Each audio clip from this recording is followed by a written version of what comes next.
नमस्कार दोस्तों, स्वागत है आपका आपके अपने यूट्यूब चैनल अमन प्रयास जीके में। तो जैसा कि फ्रेंड्स, आज है आपका 28 दिसंबर और 28 दिसंबर को आपका आरआरबी टेक्नीशियन का एग्ज़ाम था, जो कि थर्ड शिफ्ट का एग्ज़ाम समाप्त हो गया है। थर्ड में आपकी जो भी जीके जीएस करंट और साइंस से प्रश्न पूछे गए थे, उनमें से अधिकतम जो रियल प्रश्न हैं वो हमें प्राप्त हो गए हैं। तो आज की इस वीडियो में हम उन सभी प्रश्नों को डिस्कस करेंगे, साथ में उनसे जुड़े इंपॉर्टेंट एक्स्ट्रा फैक्ट्स को भी देखते चलेंगे। तो चलिए वीडियो को स्टार्ट करते हैं।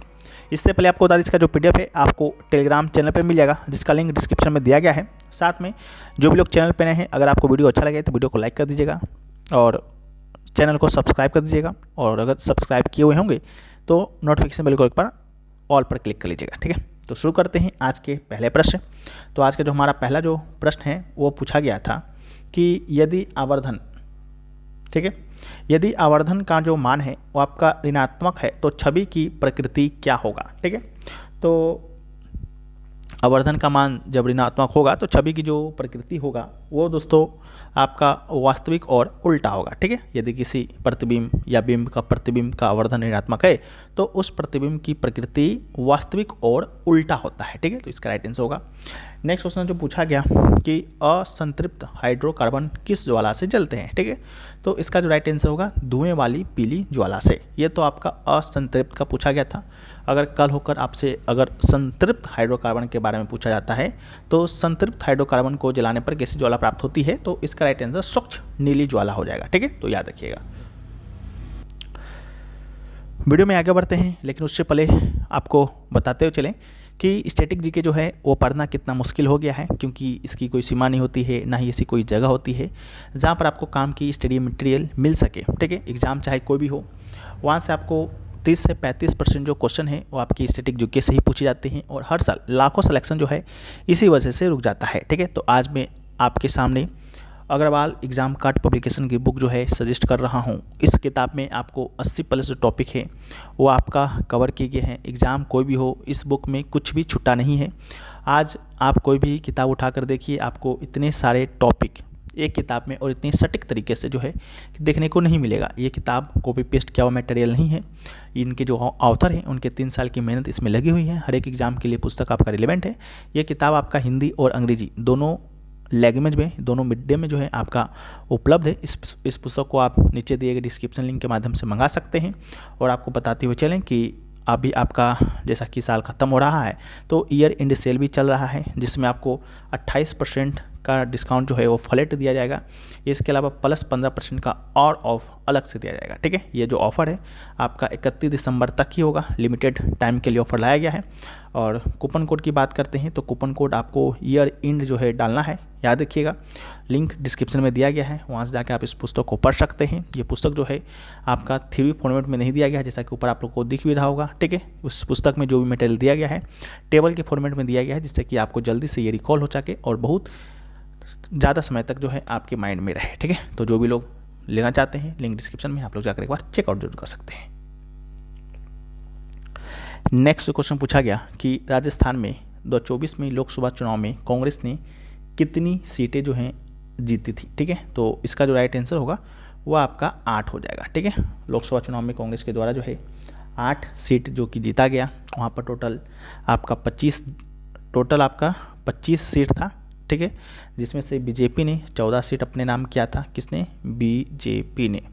कांग्रेस ने 8 सीट अपने नाम किया था आईएनसी ने, ठीक है। इसके अलावा भारतीय कम्युनिस्ट पार्टी जो मार्क्सवादी का है सीपीआईएम, उसने 1 सीट हासिल किया था। इसके अलावा राष्ट्रीय लोकतांत्रिक पार्टी की बात करते हैं, लोकतांत्रिक पार्टी का, तो उसने भी 1, और भारतीय आदिवासी पार्टी की बात करते हैं तो उसने भी 1 पार्टी जो है अपने नाम किया, और कुल आपका 25 सीट ही था, ठीक है। तो इसको भी आप याद रखिएगा। 14 बीजेपी ने, 8 कांग्रेस ने, कुल 25 सीट। अगला जो क्वेश्चन पूछा गया वो पूछा गया कि खेलो इंडिया पैरा गेम्स 2023 में विजेता कौन सी टीम रही थी। तो विजेता आपका वही टीम रहेगा जिसने ज़्यादा मेडल अपने नाम किया होगा। तो खेलो इंडिया पैरा गेम्स 2023 में जो है आपका हरियाणा जो कि टॉप पर रहा था, तो हरियाणा जो है इसका आपका राइट आंसर हो जाएगा, ठीक है। खेलो इंडिया पैरा गेम्स 2023 में नई दिल्ली में 17 दिसंबर को संपन्न हुआ, जिसमें हरियाणा ने 40 स्वर्ण, 39 रजत और 26 कांस्य पदक जो है अपने नाम किया था। टोटल 105 पदक, ठीक है, याद रखिएगा। इसके अलावा KIPG 23 इवेंट में 10 दिसंबर को शुरू हुआ था, 17 को संपन्न हुआ। ठीक है, लगभग 1450 पैरा जो एथलीट है वो आपका भाग लिया था। उत्तर प्रदेश 25 स्वर्ण, 23 रजत और 14 कांस्य सहित 62 पदक के साथ जो है दूसरा स्थान पर रहा। तमिलनाडु 20 स्वर्ण, 8 रजत और 14 कांस्य पदक के साथ आपका तीसरा स्थान पर रहा। ठीक है, तो इसको भी याद रखिएगा। कुल 32 राज्यों ने और केंद्र शासित प्रदेशों ने प्रतिनिधित्व किया था। नेक्स्ट क्वेश्चन पूछा गया कि जब बल लंबवत लगाया जाता है तो किया गया कार्य क्या होगा। ठीक है, तो जब भी बल जो है लंबवत लगाया जाता है तो किया गया कार्य आपका शून्य होता है। ठीक है, तो जब बल या विस्थापन शून्य हो तो दोनों हो तो किया गया कार्य आपका शून्य होता है, इस बात को याद रखिएगा। और जब बल और गति एक दूसरे के लंबवत हो तब भी किया गया कार्य शून्य हो सकता है। और कार्य तभी किया जाता है जब किसी वस्तु पर एक निश्चित बल लगाया जाता है और वस्तु लागू बल की दिशा में एक निश्चित दूरी तय करती है। ठीक है, इसके अलावा बल का लंबवत घटक कभी भी गति को नहीं बदल सकता है। ठीक है, तो इस बात को याद रखिएगा। नेक्स्ट क्वेश्चन पूछा गया कि कार्बन मोनोऑक्साइड का रासायनिक सूत्र क्या है। ठीक है, तो कार्बन मोनोऑक्साइड का रासायनिक सूत्र आपका CO होगा, जैसा कि नाम से पता चलता है। रासायनिक सूत्र आपका कार्बन मोनोऑक्साइड का CO होता है, जिसमें कार्बन का एक परमाणु और ऑक्सीजन का एक परमाणु होता है। यह ऑक्सीजन रहित वातावरण में जीवाश्म ईंधन के अधूरे दहन के कारण गठित एक प्रदूषक होता है। यह स्वादहीन, रंगहीन और गंध रहित होती है। यदि इसका शोषण बड़ी मात्रा में किया जाता है तो यह आपका जहरीली होता है। ठीक है, नेक्स्ट क्वेश्चन पूछा गया कैल्शियम हाइड्रोक्साइड का सही सूत्र क्या होगा। तो कैल्शियम हाइड्रोक्साइड की बात करते हैं तो इसका सही सूत्र आपका CaOH2 होगा। कैल्शियम हाइड्रोक्साइड का रासायनिक सूत्र CaOH2 होता है। इसे कास्टिक चूना के नाम से भी जाना जाता है। इसके अलावा यह एक सफ़ेद पाउडर या रंगहीन क्रिस्टल होता है जो भूजा चूना कैल्शियम ऑक्साइड को पानी में मिलाने पर प्राप्त होता है। ठीक है, नेक्स्ट क्वेश्चन है कि केंद्रक डैश कोशिका में पाया जाता है। तो केंद्रक की बात करेंगे तो यह यूकेरियोटिक कोशिका में पाया जाता है। ठीक है, तो इसको याद रखिएगा। प्रोकैरियोटिक कोशिका में जो केंद्रक होता है वो आपका अनुपस्थित होता है और यूकेरियोटिक कोशिका में केंद्रक मौजूद होता है। ठीक है, इसके अलावा प्रोकैरियोटिक कोशिका प्रोकैरियोटिक कोशिका की बात करते हैं तो इस तरह की कोशिका में केंद्रक सुसंगठित नहीं होता तथा केंद्रक झिल्ली भी अनुपस्थित होती है। ठीक है, इसमें कोशिकांग झिल्ली द्वारा परिबद्ध नहीं होते हैं। उदाहरण जीवाणु, नीले हरे शैवाल, ऐसी कोशिका वाले जीव को प्रोकैरियोट्स कहते हैं। यूकैरियोटिक कोशिका की बात करते हैं तो इसमें झिल्ली युक्त सुसंगठित केंद्रक पाया जाता है तथा इसके कोशिकांग झिल्ली द्वारा परिबद्ध होते हैं। जैसा प्याज की झिल्ली एवं गाल या कपोल में यूकैरियोटिक कोशिका पाई जाती है, ऐसी कोशिकाओं वाले जीव को यूकैरियोट्स कहा जाता है। नेक्स्ट आपका है कि भारतीय पुरुष क्रिकेट टीम के वर्तमान में कोच कौन है।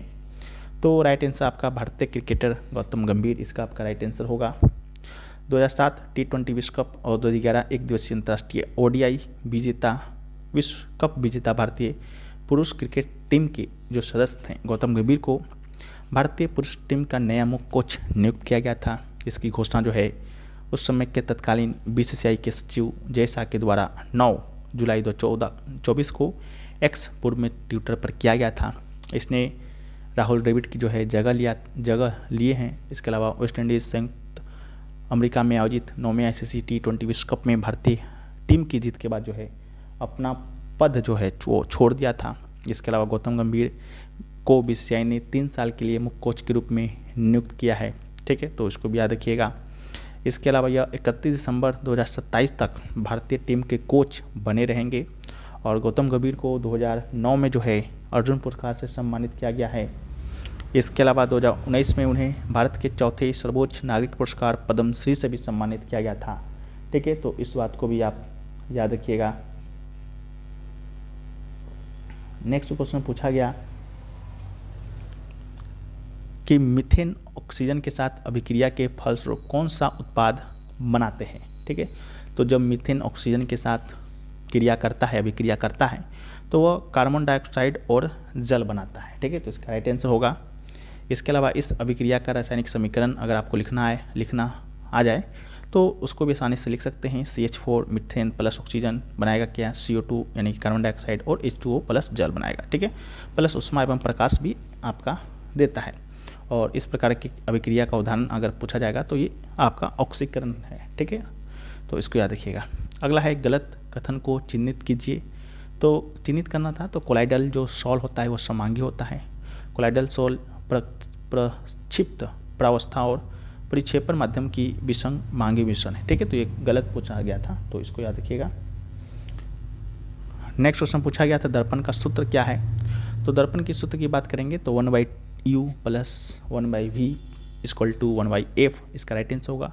किरण प्रकाशिकी में बिंब दूरी, प्रतिबिंब दूरी और फोकस दूरी 1/u plus 1/v equal to 1/f से संबंधित है। दर्पण की फोकस दूरी, बीम की दूरी और प्रतिबिंब की दूरी के बीच संबंध को ही दर्पण सूत्र के रूप में जाना जाता है। नेक्स्ट क्वेश्चन पूछा गया कि अगर किसी गोलीय दर्पण का परावर्तक पृष्ठ केंद्र की ओर मुड़ा हो तो वह डैश होगा, तो वह आपका अवतल दर्पण होगा। अगर किसी गोलीय दर्पण का परावर्तक पृष्ठ केंद्र की ओर मुड़ा होता है तो वह अवतल दर्पण होगा। जिस गोलीय दर्पण का परावर्तक पृष्ठ अंदर की ओर मुड़ा होता है उससे हम लोग अवतल दर्पण कहते हैं, यही पूछा गया था मैं भी शायद, ठीक है। और जिस गोलीय दर्पण का परावर्तक पृष्ठ बाहर की ओर मुड़ा होता है उसे हम लोग उत्तल दर्पण कहते हैं, बाहर की ओर, ठीक है, तो उत्तल दर्पण। नेक्स्ट क्वेश्चन पूछा गया था फल और बीज जो है कैसे बनते हैं, ठीक है, तो फल निषेचन क्रिया के बाद अंडाशय फल के रूप में विकसित हो जाता है। फल बीजों का पोषण भी करता है। बीजांड फूल के बीजांड से बीज बनते हैं। बीज जनन के लिए आवश्यक अवयव है, ठीक है, तो इसको याद रखिएगा। नेक्स्ट क्वेश्चन पूछा गया ध्रुवों पर जी का मान से संबंधित कौन सा कथन सही है, ये क्वेश्चन पूछा गया था। तो ध्रुवों पर जो है जी का मान अधिकतम होता है, यही कथन आपका सही था। और भूमध्य रेखा पर न्यूनतम होता है, ठीक है। पृथ्वी पर जी का मान ध्रुवों पर अधिकतम और भूमध्य रेखा की ओर जाने पर घटता है, ठीक है, तो इसको आप याद रखिएगा, ये आपसे पूछा गया था।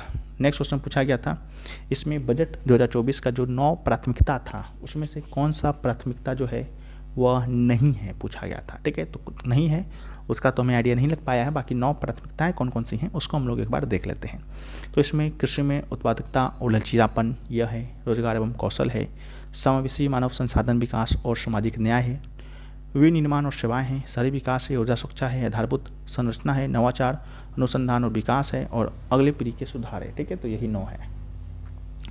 नेक्स्ट है convert 36 kilometre per hour into metre per second, ठीक है, तो इसका राइट आंसर आपका 10 मीटर पर सेकेंड होगा। कन्वर्ट करने के लिए जो है किलोमीटर पर आवर को मीटर पर सेकेंड में कन्वर्ट करने के लिए हम लोग 5/18 से जो है मल्टीप्लाई कर देते हैं, ठीक है, तो स्पीड आपका 36 था, उसको मल्टीप्लाई करेंगे तो वो आपका 10 मीटर निकल कर आएगा, 10 मीटर पर सेकेंड, ठीक है, तो यही आपसे पूछा गया था। अगला है which is the most ductile metal non, यानी कि सबसे अधिक तन्य धातु कौन सी है, तो इसका राइट आंसर आपका गोल्ड हो जाएगा। Gold and platinum are the most ductile metal existing on the earth, but gold has slightly more ductility than platinum, ठीक है, तो गोल्ड ऑप्शन में था।